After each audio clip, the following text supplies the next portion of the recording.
Let's play picross. It's easy. The numbers tell you how many squares should be filled in for each column or row. If there's more than one number, that means there's multiple groupings of filled in squares in the row, with empty spaces between them. When you complete the puzzle, it turns into a picture.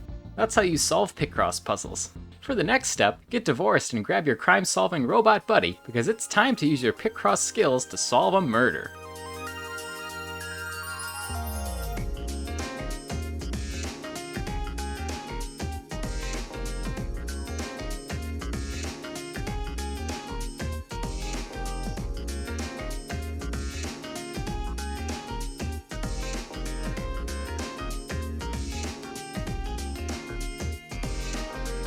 I recently discovered picross puzzles, or nonogram puzzles, and got hooked, starting with Picross DS on my 3DS. Then I realized that I actually had a picross game in my Steam library, Murder by Numbers. It's a hybrid puzzle visual novel game developed by Mediatonic that released in 2020 for Switch and PC. There's a pretty good tutorial in the game if you're new to picross. It teaches you the basics and also has more advanced tips available in the menu to help you work through the tougher puzzles. The puzzles are the star of the show here. I've found the incremental puzzle-solving nature of them very satisfying.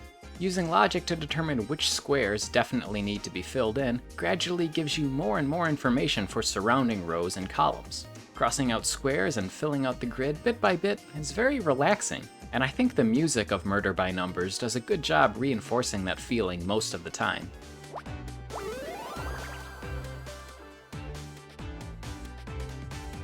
There's also a very nice hints option for when you want extra help with a puzzle. You can toggle hints on or off at any time during a puzzle. Using them doesn't subtract from your score, and having them on will highlight which rows and columns you have potential moves in, based on what you've filled in and crossed out so far. They're very helpful at keeping things moving. Probably because I'm relatively new to picross puzzles, I would sit and stare at some puzzles for minutes trying to figure out the next move when I didn't have hints on. I didn't use them for the first 2 chapters, but after I started using them in chapter 3, there was no going back. I ended up having hints on all the time after that, which feels a little like cheating, but it really kept the pace moving, and I liked never feeling stuck. I feel like it helped me become better at picross in general too, as I would sometimes look at a highlighted column and not even realize what the possible move there was until I thought about it a bit more, which in turn taught me strategies I could take into future puzzles or even other picross games. One thing to remember about the puzzles, you won't be told when you make a mistake. You only know you have the right answer when you complete the final row or column and the puzzle turns into a colored, pixelated image. You might think you almost have a puzzle solved, only to realize that one of the rows or columns doesn't work out. In that case, you can either try to find your mistake manually, or use more of the built-in helpers. I used the check for errors option several times when I found myself in this situation, which marks squares you've incorrectly filled in or crossed out with an exclamation point for a few seconds. This does lower your score on the puzzle though, so if you want to get a perfect score for each case, you'll need to solve all the puzzles without using these helpers. The writing in the visual novel sections is full of jokes and references. It's set in the 90s, and I love all the 90s references to things like Usenet, VHS tapes, and so on. You play as Honor and her new robotic companion, Scout, as they work as aspiring detectives to solve several murders in 90s Hollywood. I have to say, I love all the puns in these character names. Scout and Honor, for instance. And there's another character named Becky Call. There's more pun names as well, probably even some that went right over my head, but those are the ones that stuck out to me the most. The story is split into 4 cases, each following a different murder case. They're a bit formulaic, but they tell an enjoyable story, and the fun characters and humor make up for it.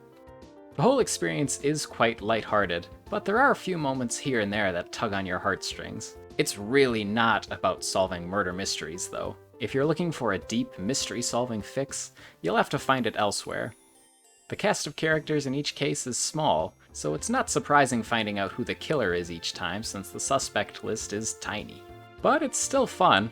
They're not going for mind-bending twists or in-depth investigative logic.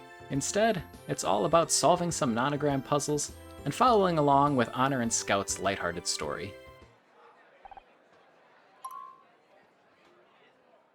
The gameplay outside of the puzzle sections is very straightforward too.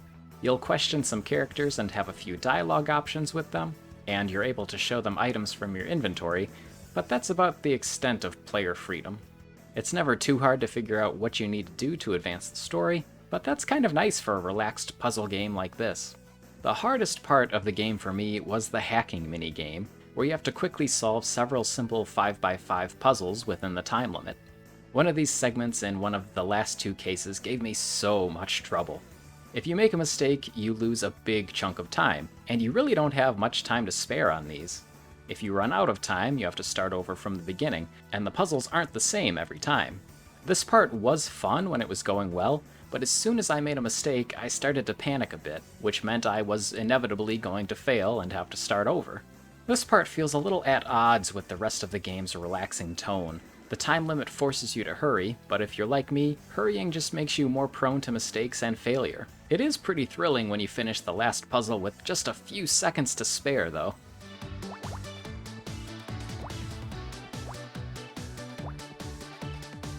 Murder by Numbers is a great indie puzzle game. The characters and writing were fun and provide a nice interlude between puzzles. If the premise of the game sounds interesting to you, or if you've played some nonogram puzzle games before and want to dig into another one, check this one out. My final time was 27 hours, 43 minutes. That's mostly just from completing the 4 main story cases, but there's also bonus puzzles available from the main menu, called Scout's Memories, and you unlock a few more of these by completing the cases with high rankings. So, even after you finish the story, Murder by Numbers still has more puzzle-solving goodness for you if you want it.